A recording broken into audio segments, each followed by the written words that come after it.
आकाशवाणी के सभी श्रोताओं को हमारा नमस्कार।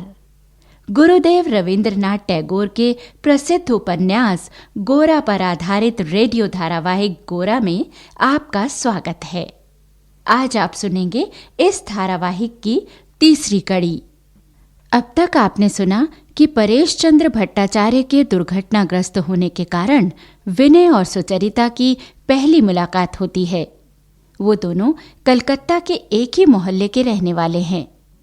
विनय की गौर मोहन उर्फ गोरा से घनिष्ठ मित्रता है। गोरा का जन्म किसी ख्रिस्तान महिला के गर्भ से हुआ था, लेकिन वो उसे जन्म देते ही मर गई और उसे पाला पोसा कृष्णदयाल तथा उनकी पत्नी आनंदमयी ने।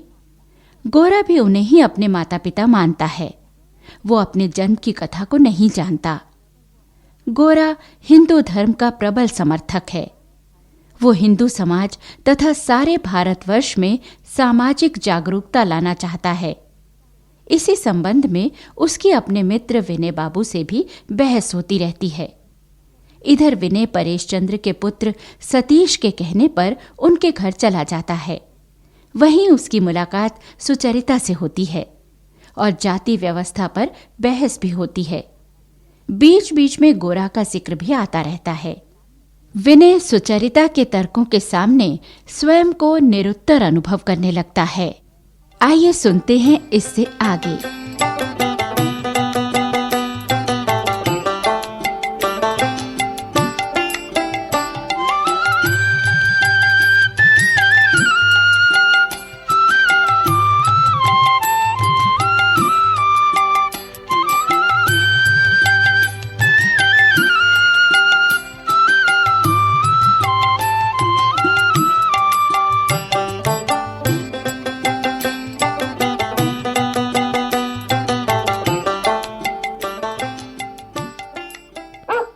अरे अरे अरे खुदे बस चुप कर। ये अपने मित्र हैं विनय बाबू। सतीश, खुदे किसी कुत्ते का ऐसा नाम मैंने पहली बार सुना है। ये जो सतीश नाम का जीव है ना विनय बाबू, बहुत सी बातें जो करता है वो पहली बार ही होती हैं। वाह सतीश बाबू। आओ आओ बैठो। नमस्ते विनय बाबू। नमस्ते। उस दिन आप आए, मैं मिल ना सकी। इनसे मिलिए, ये मेरी बड़ी बेटी है लावण्य। जी नमस्ते। नमस्ते। इसे लोगों से मिलना जुलना और गप्पे लगाना बहुत अच्छा लगता है। और ये ललिता है, मंझली है, मन की भली है, पर कभी कभी कड़वा बोल देती है। नमस्ते करो बेटी। नमस्ते। नमस्ते। और ये है सबसे छोटी लीला। सतीश के साथ आज तक इस बात का फैसला नहीं हो सका कि इस खुद्दे का मालिक कौन है। खुद्दे कह रहा है, पहले मुझसे तो पूछिए।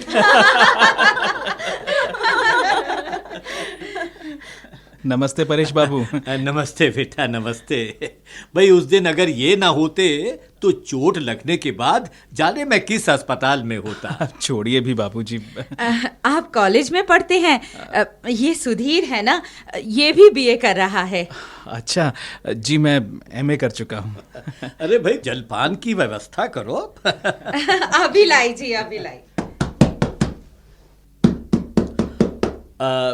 सुचरिता जरा देखना तो कौन है। जी बाबा।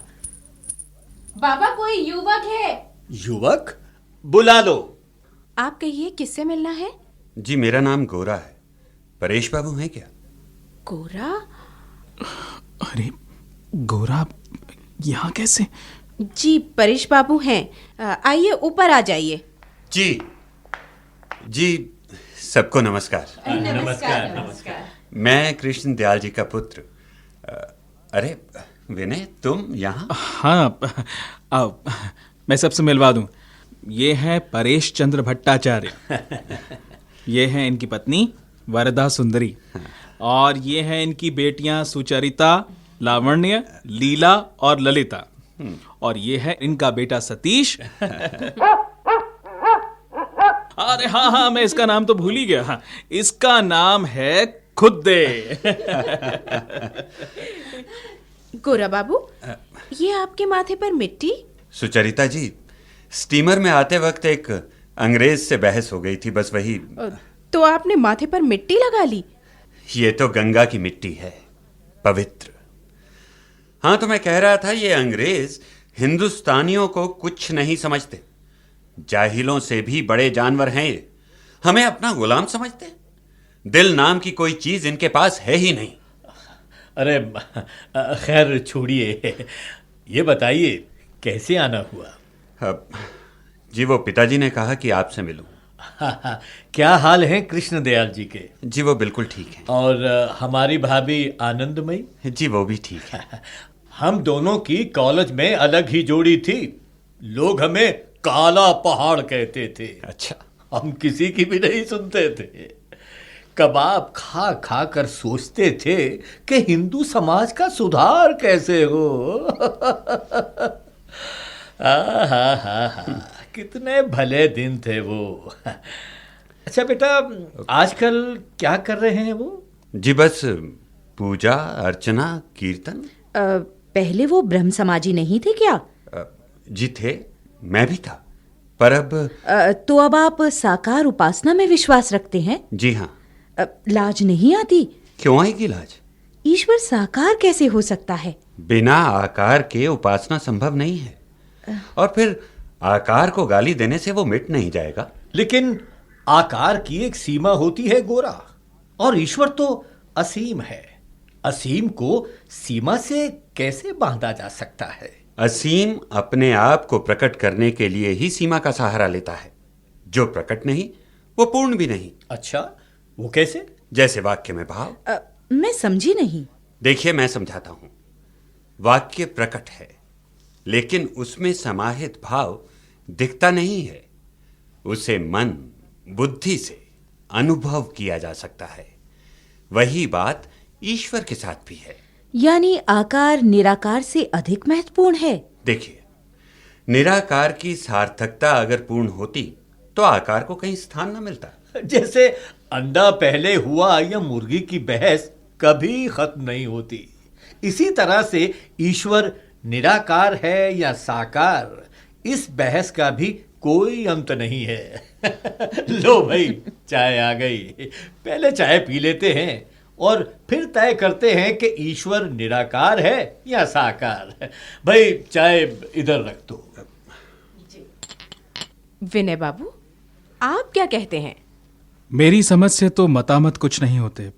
असल बात है अंतःकरण की स्थिरता, पूर्णता और प्रसन्नता। बहस जितनी चाहे कर लो, वस्तुतः जो हम अनुभव कर सकते हैं वही सच है। आप भी चाय लीजिए ना। नहीं, मैं नहीं लूंगा। क्या हमारे घर में चाय पीने से आपकी जात चली जाएगी? चाय नहीं लूंगा मैं। क्या आप जात मानते हैं? जी हाँ। आज के युग में भी? समय बदलने से जात नहीं बदल जाती। फिर ये विधान मैंने नहीं, समाज ने बनाया है। समाज को मानता हूं सो जात को भी मानता हूं। समाज की हर बात को मानना ही होगा? हाँ, ना मानने से समाज टूट जाएगा। जात पात वाला समाज टूटने में क्या बुराई है? तब तो आप ये कहेंगी कि जिस डाल पर सब एक साथ बैठे हैं उसे ही काट देने में क्या बुराई है? माँ, व्यर्थ बहस करने से कुछ ना होगा। क्या मैं भी आ सकता हूँ? अरे नाग बाबू, आइए आइए आइए। हाँ, बैठिए बैठिए। ये चाय लीजिए। नाग बाबू, इनसे मिलिए। ये हैं विनय बाबू और ये हैं गोरा। और भाई, ये हैं तो हारान चंद्र नाग, पर हम इन्हें प्यार से पानू बाबू कहते हैं। पानू बाबू स्कूल में पढ़ाते हैं। जी नमस्ते। नमस्ते नमस्ते।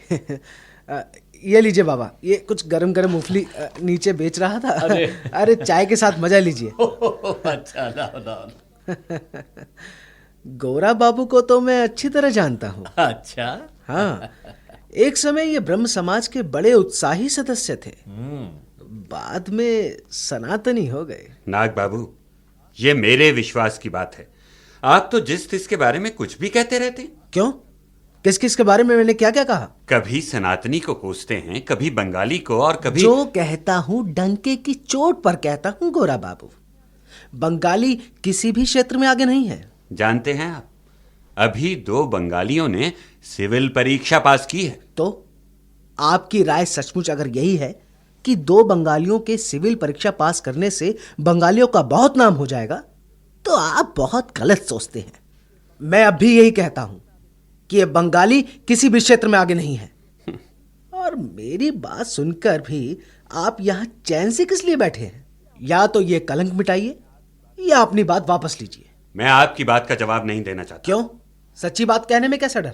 हाँ, सच्ची बात आप ही करेंगे नाग बाबू। आप अपने पुरखों के बारे में कुछ भी कहते फिरेंगे और हम चुपचाप सुनते रहेंगे। बाबा, क्या मैं गलत कह रहा हूं कि बंगाली समाज कुप्रथाओं का शिकार हो चुका है? बेटा वो आप बंगाली समाज को अंग्रेजियत के चश्मे से देख रहे हैं नाग बाबू। ये घमासान तो रुकने वाला लगता नहीं। चलो विनय, हम दूसरे कमरे में बैठते हैं।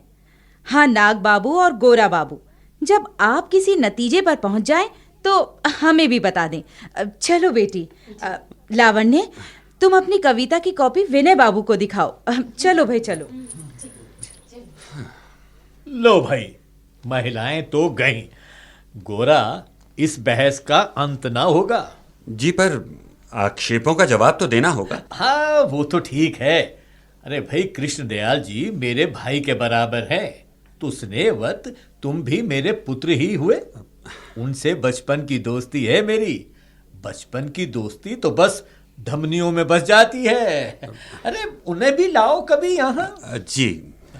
और बेटा, तुम जब चाहो यहाँ आ सकते हो। जी, अब मैं चलूं। ठीक है बेटा, ईश्वर तुम्हारा मंगल करे। जी, वो विनय से पूछ लूं, वो भी चलेगा क्या? हाँ हाँ, विनय बाबू जी। मैं जा रहा हूं विनय, रुकोगे या? हाँ, चलो चलो, तुम्हारे साथ ही चलता हूँ गोरा। नहीं, अगर रुकना चाहो तो। अरे नहीं, मैं तुम्हारे साथ चलता हूँ। सभी को नमस्कार मेरा। नमस्कार नमस्कार चलो चलो। नमस्कार, जीते रहो।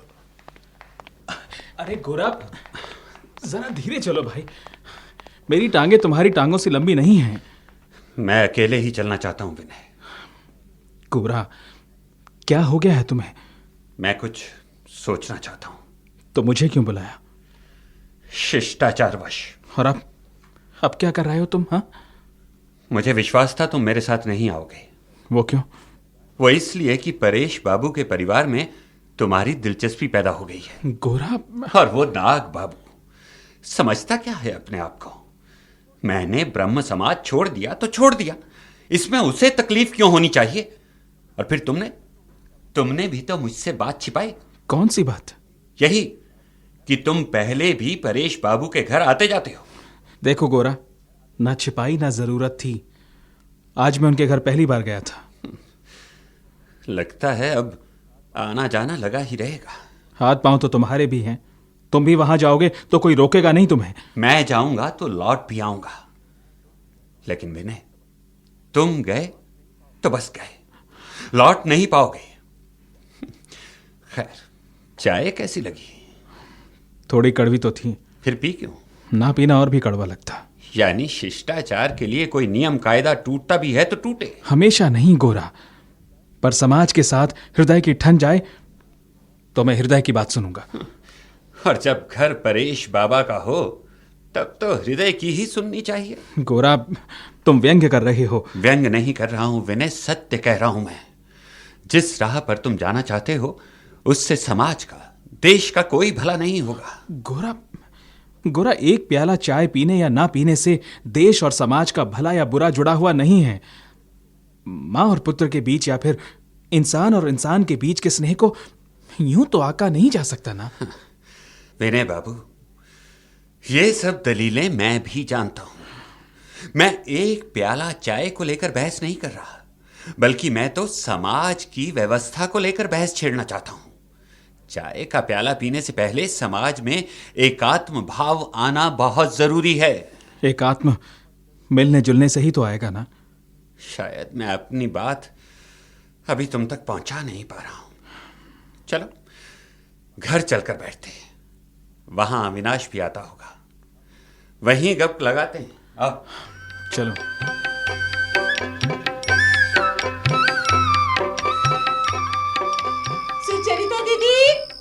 सुचरिता दीदी, छत पर खड़ी क्या कर रही हो?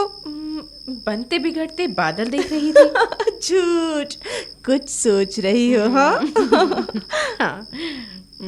सोच रही थी ललिता कि आज एक डील डॉल वाला इंसान माथे पर मिट्टी का तिलक लगाए आया और अपनी बातों से हमें झकझोर कर चला गया। तुम्हें गौर मोहन बाबू अच्छे लगे? इसी दुविधा में मैं यहाँ खड़ी बादलों को देख रही हूँ। क्षण क्षण में बादल कैसे अपनी दुनिया बदलते हैं, उमड़ते गमड़ते चलते फिरते। कुछ वैसे ही नहीं है गौर मोहन बाबू? दीदी, मुझे तो वो अच्छे नहीं लगे। क्यों? उनमें अहंकार बहुत है। लगता है अपने सामने दुनिया में और किसी को कुछ समझते ही नहीं। हाँ, ठीक कहती हो, पर वो सबसे अलग दिखते हैं। मुझे तो विनय बाबू अच्छे लगते हैं। हाँ, बहुत ही सज्जन है, पर हारान बाबू का मुकाबला तो गोरा ही कर सकते हैं। उनका एक तर्क मुझे बहुत अच्छा लगा। वो क्या दीदी? यही कि समाज या देश सुधार से पहले जरूरी है एक दूसरे के प्रति प्रेम विश्वास, है ना? प्रेम और विश्वास होगा तो कुसंस्कार टूटेंगे और देश अपने आप ही सुधर जाएगा। अरे बारिश! दीदी चलो ना, कमरे में चलो, बाकी बातें वहीं बैठ के करते हैं। अभी तुझे भीगना अच्छा नहीं लगता? अरे दीदी, रात के 11 बज चुके हैं, सोना भी है कि नहीं? चलो ना। हाँ, चलो।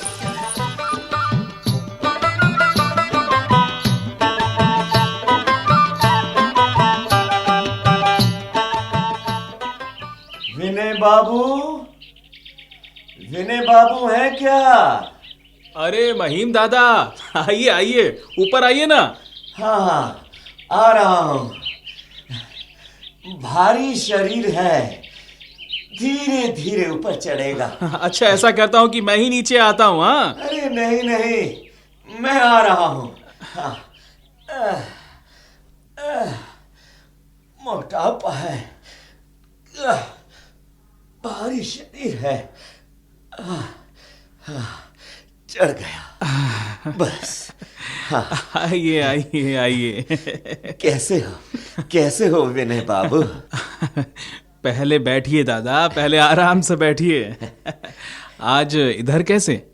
विनय बाबू, इधर नहीं आता, पर तुम्हारे बारे में खबर लेता रहता हूँ।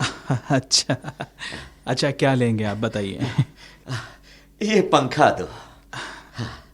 आज उमस कितनी है।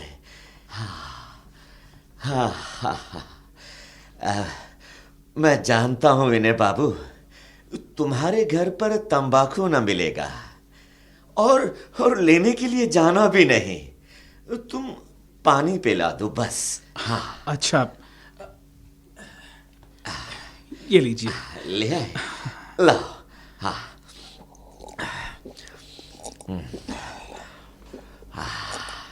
ओह, चित्त प्रसन्न हुआ। देखो विनय बाबू, आज इतवार के दिन की नींद मिट्टी करके तुम्हारे पास आया हूं। इसका एक कारण है। हाँ, कहिए महिम दादा। माँ ने तुमसे बात तो की होगी विनय बाबू। हाँ, माँ तो मुझसे बहुत बातें करती हैं। आप किस बात की चर्चा कर रहे हैं? विनय बाबू, तुम्हें मुझ पर एक उपकार करना होगा। उपकार? कैसा उपकार? पहले वायदा करो, तब बताऊंगा। दादा, ये तो धर्म संकट हो गया। देखिए, मेरे वश में होगा तो अवश्य करूंगा। सिर्फ तुम्हारे ही वश में है विनय बाबू। एक बार हाँ कहने से ही हो जाएगा। ऐसा क्यों कह रहे हैं दादा? आप तो जानते ही हैं कि मैं घर का ही आदमी हूँ। इसीलिए तो लो, ये पान लो। जी।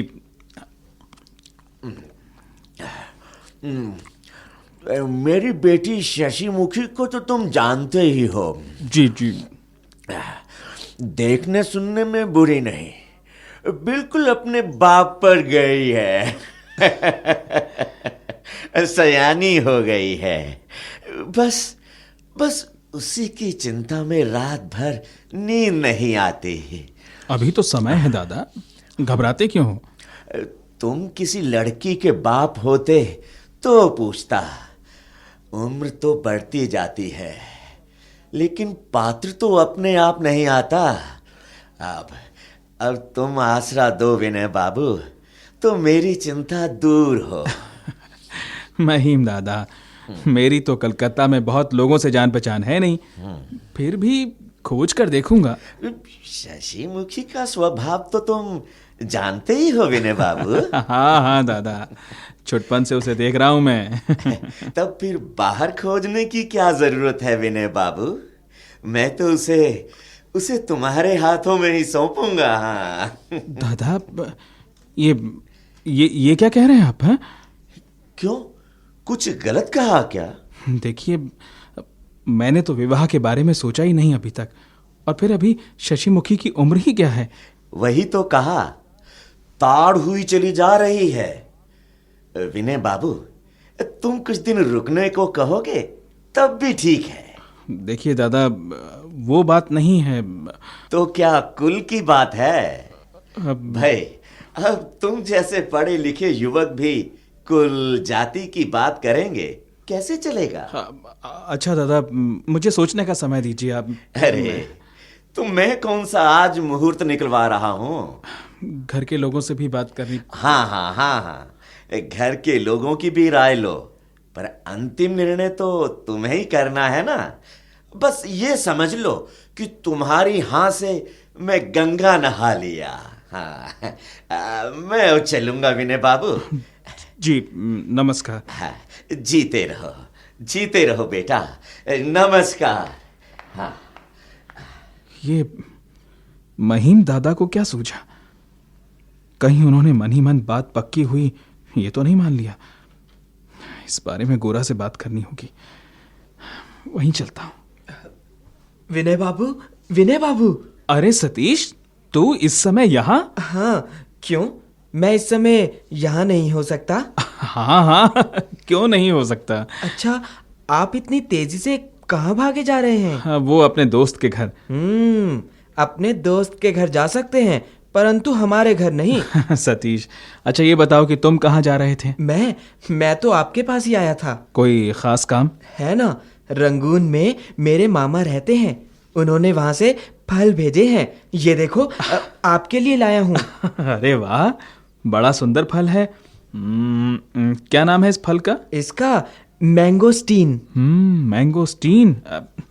देखूं तो इसे खाया कैसे जाता है? अरे, दांत से काटोगे तो दांत टूटने का डर है, छुरी से काट कर खाइएगा। अच्छा सतीश, ठीक है। अच्छा, मैं चलता हूँ। विनय बाबू, क्या बात है, आप बड़े परेशान दिख रहे हैं? बस यूं ही। हाँ, यूं ही। अच्छा विनय बाबू, माँ ने आपके लिए संदेश दिया है। क्या संदेश है? कहा है कि आज लीला का जन्मदिन है, इसलिए आप जरूर आइएगा। ठीक है, दोस्त के घर होकर फिर चला आऊंगा। वही लंबे चौड़े दोस्त, गौर मोहन। हाँ सतीश। वो तो पूरे हेडमास्टर लगते हैं। अच्छा ये बताओ, तुम्हें अच्छे लगे? मुझे तो आप अच्छे लगते हैं।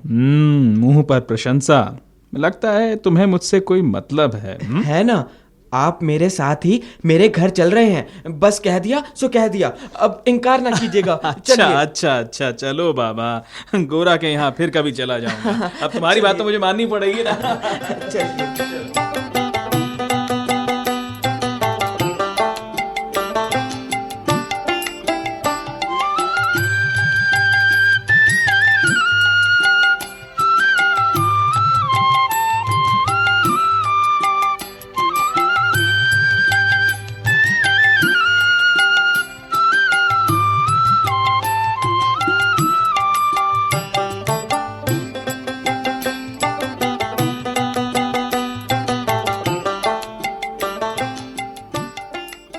अभी आप सुन रहे थे गुरुदेव रविंद्रनाथ टैगोर के उपन्यास गोरा पर आधारित रेडियो धारावाहिक गोरा की तीसरी कड़ी।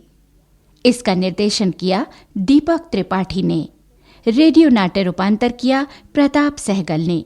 ध्वनि अंकन किया शालिनी शर्मा ने, ध्वनि संपादन किया गोपाल रावत ने और इसमें भाग लेने वाले कलाकार थे हर्ष बाला, S.K. बत्रा, नरेंद्र जोशी, कीमती आनंद, दीपा रॉय, मदन डोगरा, कुमकुम जैन, सादिया रहमान, लोकेश मित्तल, सुजाता मट्टू और पारस शर्मा। इस धारावाहिक की अगली कड़ी आप सुनेंगे कल इसी समय। तब तक के लिए हमें आज्ञा दीजिए। नमस्कार।